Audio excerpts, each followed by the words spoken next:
Hey, thank you everyone for coming together today. We're here with OMG lenders, and yes, that's everybody's going OMG right now, and they're like, what's going on with rates and what's going on with the market? And we want to just kind of have a conversation about kind of how we kind of see all of this stuff and kind of what we're doing with people in this world, because there is opportunity every time. Everybody, what is it we've talked about before, Ephraim, where you talked about Warren Buffett? He says, what does he say?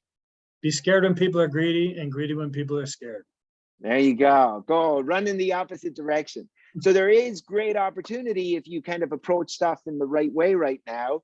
Kind of, do you want to maybe talk a little bit about kind of, because people, they get a little kind of concerned and worried when there is a change kind of happening as we're seeing right now. And you and I have been around since previous scenarios in the past, and where we are today, and kind of how would you just surmise a comparison of worlds that we've seen and the world where we are today? Absolutely. Yeah, to your point, I know this feels a lot like the last recession, but from a lender's perspective in the mortgage world, it's very, very different. The fundamentals of what led up to that 2008 Great Recession, when you could get a loan with no job and no down payment and high debt to income ratios and negatively amortizing mortgages. Anybody who's bought a home in the last 10 years has had to have 20% down, a real job. Most people got into fully amortizing mortgages. And, like we were talking about, you just don't see markets or prices collapse unless there's distressed sales. And when people have a lot of equity to protect, there's no distressed sale. And on top of that, despite the shifts in the economy right now, the job market's incredibly strong. So, while we're seeing the market, from our perspective, really kind of go from this extreme version of hyper-competitive seller's market to just normalizing, which is kind of what we would all want. We really see a lot of people have a lot of equity to protect. Yeah, and I think people to what really made me understand that in the last kind of financial crisis was when people have no money down and a market adjusts by small amounts, 5 or 10%, they're now 5 or 10% in the hole because they didn't put any money down, or they put very little money down. Like most of the deals we did in the Bay Area were like averaged around 5% down payment. And so people they were like, hey, you know what? I just don't want, this is too stressful. I got other things to do in life. It could be a few years before this recovers. I'm out. And so all this property came to market that was just, it had to be sold. It had to be, I know the banks were involved in the process. When you have, like, for the last number of years, a lot of the transactions we've been doing, and 20% minimum down payment was like really the minimum. A lot of them were like 30 and 40 and 50% down. So people have a lot of equity in property, which basically means I think inventory's going to start shrinking, and kind of it'll be a little tough on that end. But so there were those strategic defaults, and there's no strategy in walking away from equity, so nobody's going to do it. Yeah, exactly. But when you're in the hole, you're running.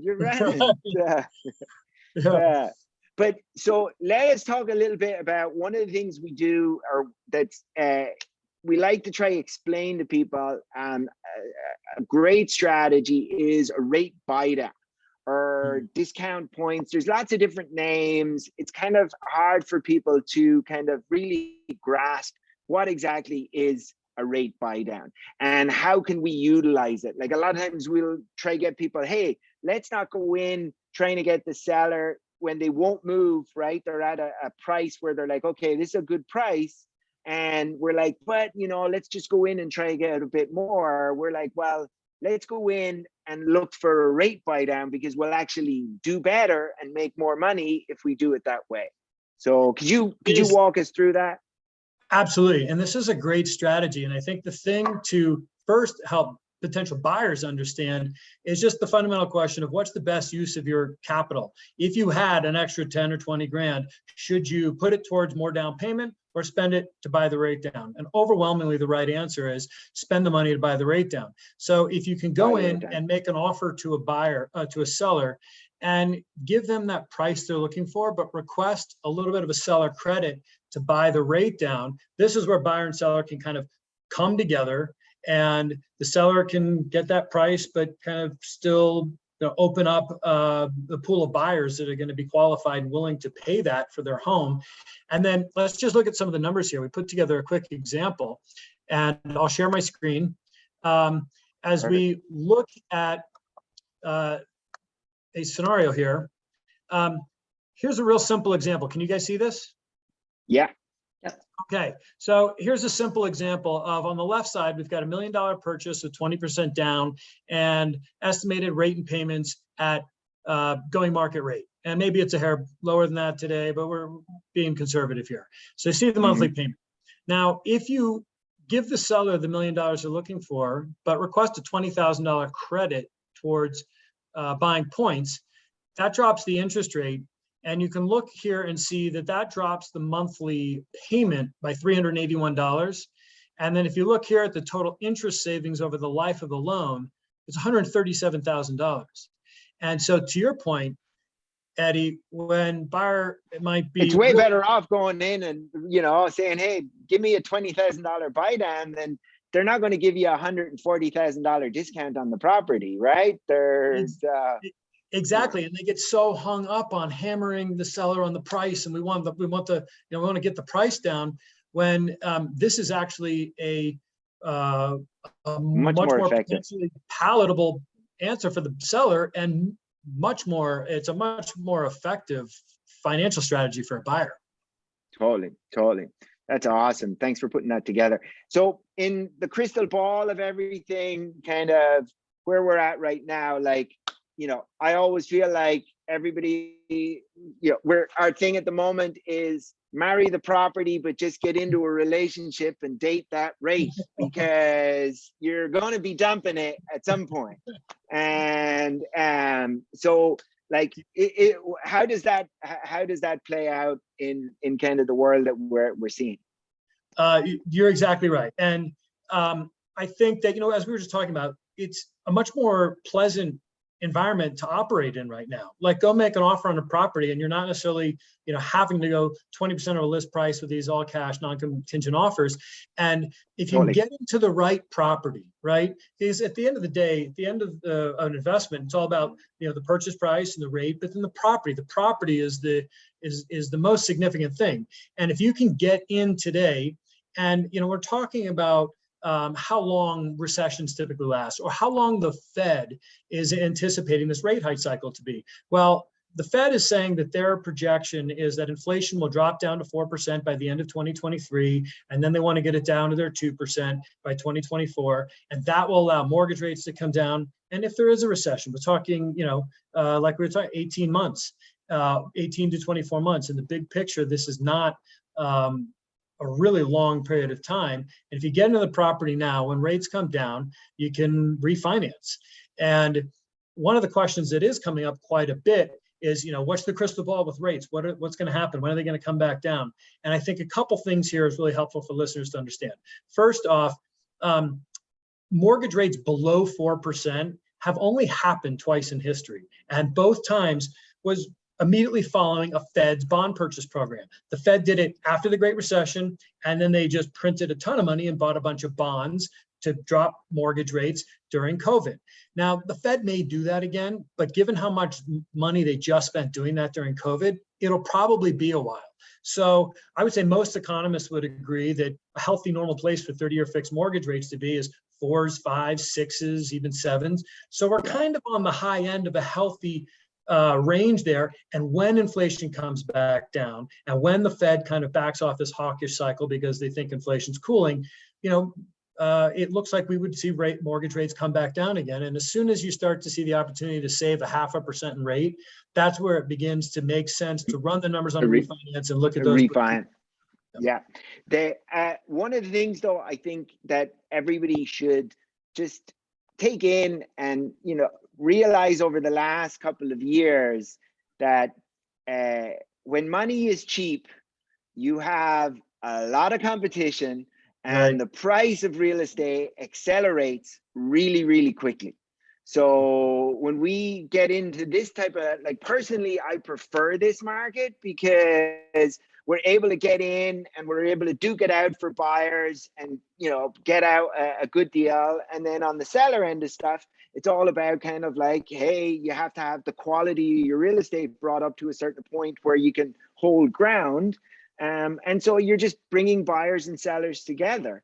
And the thing is, if you have the wherewithal to buy in this kind of market where you can negotiate yourself a good price without all this crazy competition, then be a seller when money gets cheap and everybody's going bananas because they can all get back into the market, and you turn around and you look like a genius. Everybody thinks you might be crazy right now, but turn around a few years from now, you're the one that looks like, wow, that was a really good move. So I couldn't agree with you more. And, you know, one of the questions that also comes up is just, where are people going to put their money right now? So your options are kind of stocks, bonds, commodities, sitting in cash, real estate. And, you know, we can kind of go down the list and talk about real estate being one of the best historically hedges against inflation. You know, we can talk about the stock market and the inflation of the money supply and how much that's come up, and, you know, the bond market, the yield curve inversion. That's not my area of expertise, but I'm personally not a buyer of equities or bonds right now.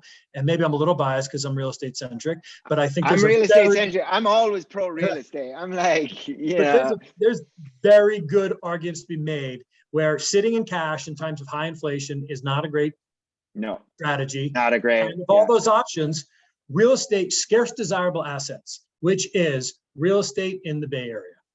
Best, I think, of all those options, best place to be. Awesome. Hey, if somebody wants more sage advice and what to do next, where can they find you and Leo? What is the easiest way to get connected? Phone number. I'll just give you my phone number, but you can reach Leo and I there, 415-297-8514. And our emails are, I'll spell Leo's name, Leo @omglenders.com, and Ephraim, EPHRAIM @omglenders.com. And just to clarify, you are not, oh my God, lenders. You're the OMG. The OMG does stand for something else, right? Odette Mortgage Group. Our founder and president, Teresa Odette. We've been OMG lenders since before the texting acronym craze became like a second language. Yeah.